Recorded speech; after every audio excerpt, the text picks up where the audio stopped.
Hello, this is Ayako Sekiguchi from Wellness Kitchen. This time, I'm going to introduce you to a recipe using seasonal plums, the quickest way to prepare baked and kneaded ume. This recipe is packed with my thoughts on the wonderful health benefits of plums, as well as my own personal preferences. My wish is to concentrate all the nutrients that plums have and to bring out even more of their amazing nutritional value. And another thing is umeboshi or pickled plums. You know, umeboshi are really salty, right? And they're also very sour. So what about kneaded ume? Kneaded ume is actually easy to use. But it's also high in salt, and it's hard to find one that matches your own taste, isn't it? It's even easier to use than umeboshi, and the biggest appeal is that you can adjust it to your own taste. Plus, since it's grilled, it has even more amazing benefits than umeboshi. This is truly a recommended recipe that fulfills all my wishes and selfish desires, and I really want you to try making it.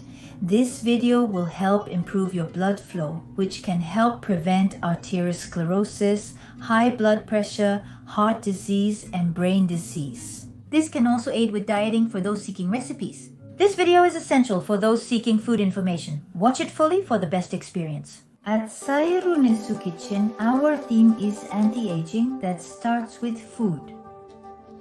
We will continue to share information that will energize both your mind and body, so please be sure to subscribe to our channel.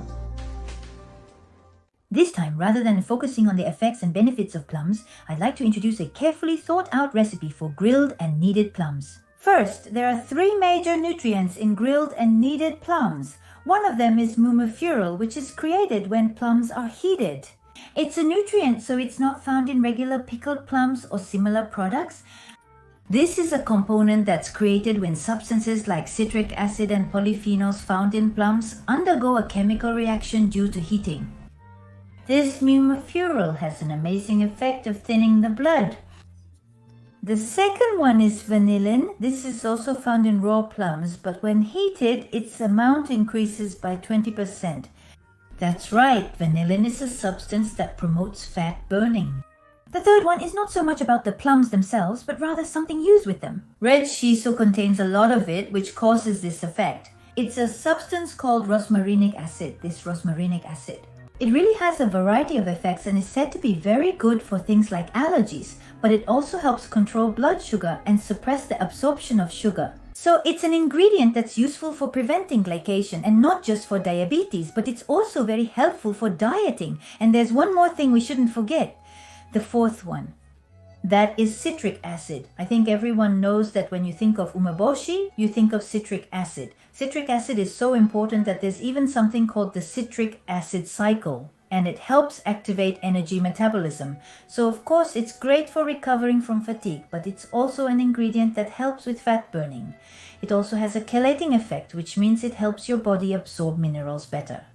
Furthermore, citric acid boosts your immune system and helps prevent infections. It protects you from bacterial and viral infections, so it's definitely an ingredient you want to actively include, especially during times like these.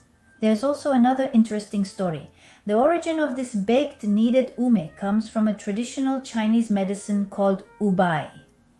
It's said that ubai was brought to Japan from China by envoys, and it's made by smoking ume plums. The smoking process is actually a form of heating. In that state, it's actually pitch black and completely flattened, almost like a dried product, but it's used in various ways as a traditional Chinese medicine. This ubai is also called maimei in Chinese, and there's a theory that when the plum tree arrived in Japan after Meimei, the name ume came from Meimei.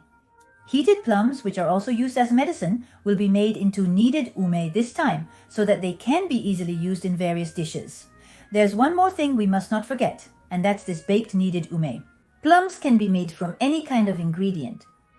For example, you can use green or nanko plums. Even plums with blemishes or ones that are a little damaged are fine. You can also use small plums, and to go even further, you can even make pickled plums. Since you can adjust the saltiness and sourness to your liking, I really recommend starting with fresh plums. You should try making umeshu yourself. Let's talk about the plums used in umeshu and plums in general. You might be wondering about the plums used for syrup and things like that, but the extract has already been removed from them. Because of that, the value of the plums decreases. As for the taste, I think it can still be delicious, but if we're talking about the effects and benefits of the seeds this time, you might not be able to expect much. Here are the ingredients for grilled green onion plums. You'll need fresh plums. If there are any damaged or spoiled parts, remove them before using. You'll also need red shiso leaves. You'll need the leaves removed from the stems. For seasoning, you'll use salt, mirin, and honey. And for umami flavoring, it's kombu. You can adjust the amount of salt, mirin, and honey to your liking, so there aren't any exact measurements, but I'll let you know some guidelines later.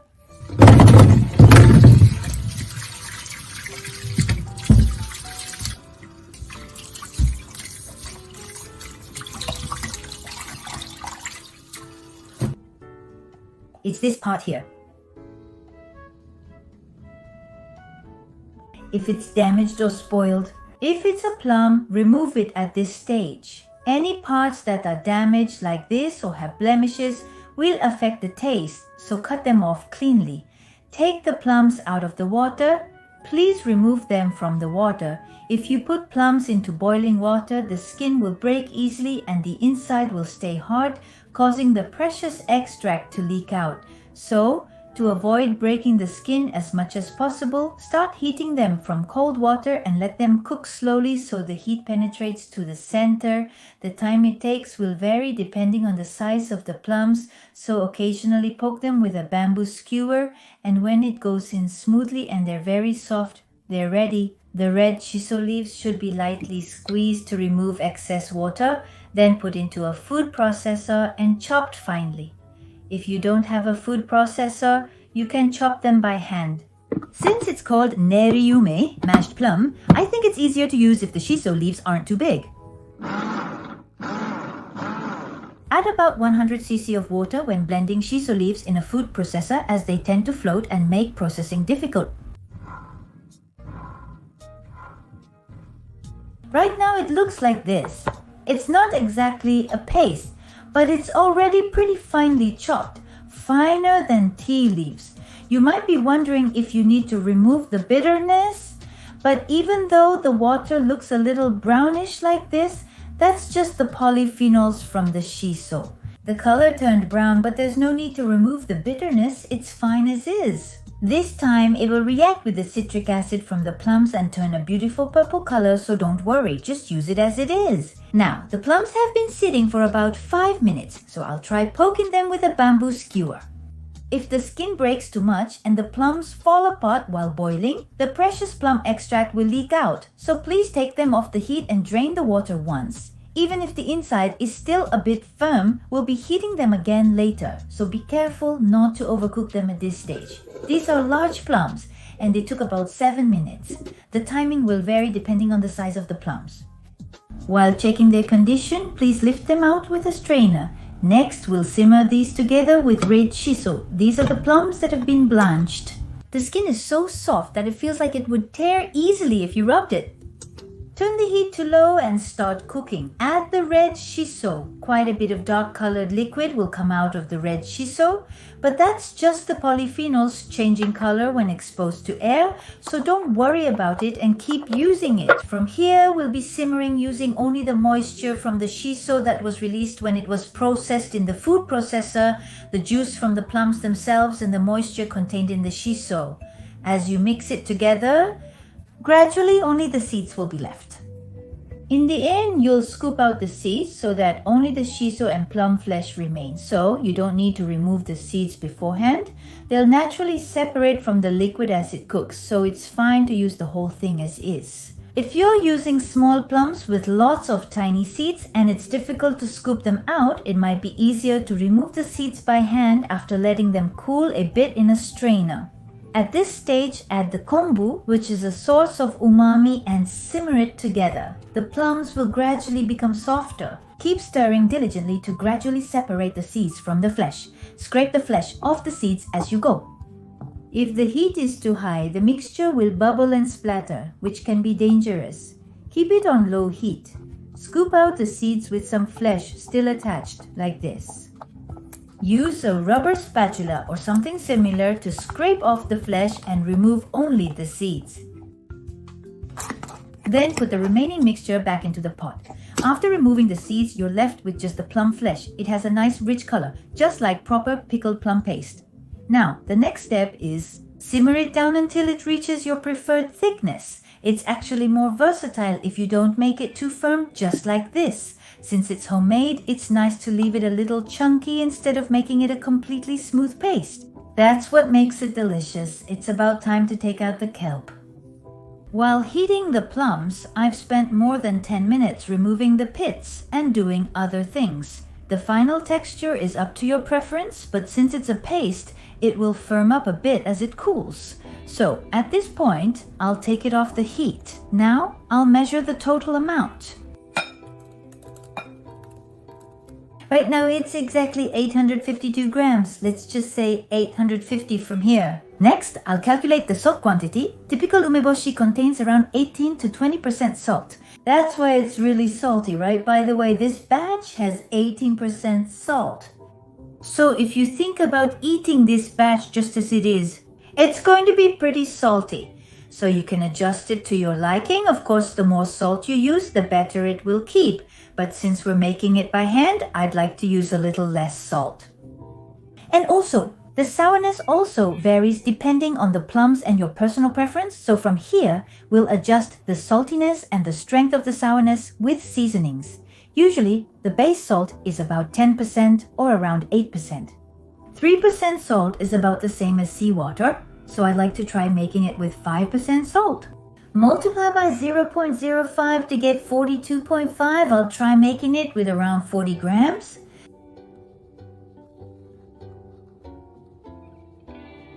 Well, you can always add more salt or seasonings later. So if you're not sure how much to use, I think it's best to start with a smaller amount. Also, add 1 tablespoon of mirin. That's about the minimum amount you should use. If you don't add anything at all, it will end up being quite sour. So using something like this will help make it milder. The paste made from these plums is quite thick. So at this point, I'll mix it well once and taste it. I'll adjust the flavor while it's on the scale. At this stage, there's really no sweetness at all. It tastes like the old-fashioned pickled plums, but the saltiness is around 5% saltiness feels pretty good. If you keep it at about this level, I think it'll be easy to use when adding it to noodle soup base or mixing it with other seasonings. Plums actually contain a natural preservative called benzoic acid.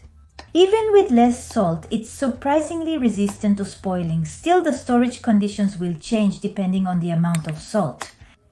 I think it can easily last for a month in the refrigerator, but if you want to store it for a longer period, preserve it accordingly. Put it in a bag and place it in the freezer. That's the most reliable way, and it will allow you to store it for a long time. This time, I added 1 tablespoon each of mirin and honey, but it's far from being sweet. So from here, please adjust to your taste by adding more honey, mirin, or your preferred sweetener. You can also take out a portion and add bonito flakes or chopped kelp if you like. You can keep arranging it in different ways, so please try to find your favorite flavor. Now return the plum paste with the seasonings back to the pot and simmer thoroughly once again. Normally, making it from umeboshi takes a lot of time, right? You have to dry them and do all sorts of things. But with this method, with fresh plums, you can directly make the paste, so it's really easy. You can finish it in about an hour from when you start, so I think there's no other plum recipe that's this quick. At the end, let it come to a boil until all the seasonings are well blended, then transfer it to a storage container. This baked plum paste is really convenient to have on hand, and it's even easier to use in various dishes than the regular umeboshi, so I highly recommend it. You can also enjoy a bit of the fresh fruit texture, which you don't get with store-bought versions. Compared to regular plum paste, this one has an incomparable freshness and is really delicious. The best part is that you can control the salt content. It's about 1/4 of the salt compared to regular umeboshi, so it's quite low sodium. If you don't want to add any salt at all, that's possible too. However, please be careful with storage. Since you can make quite a lot at once, it's safest to freeze it and just use as much as you need each time.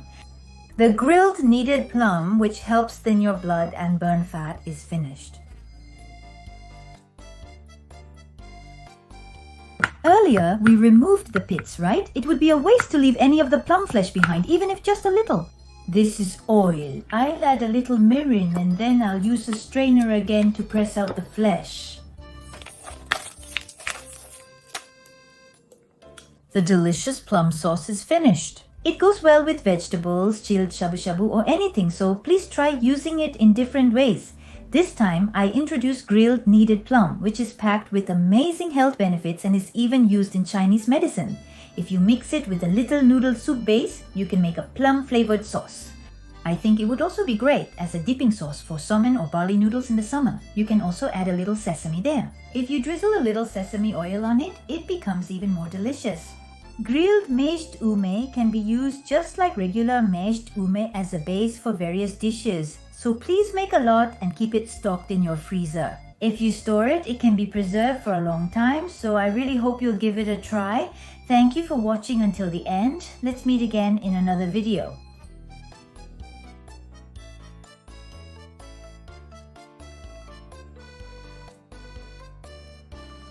Thank you for watching.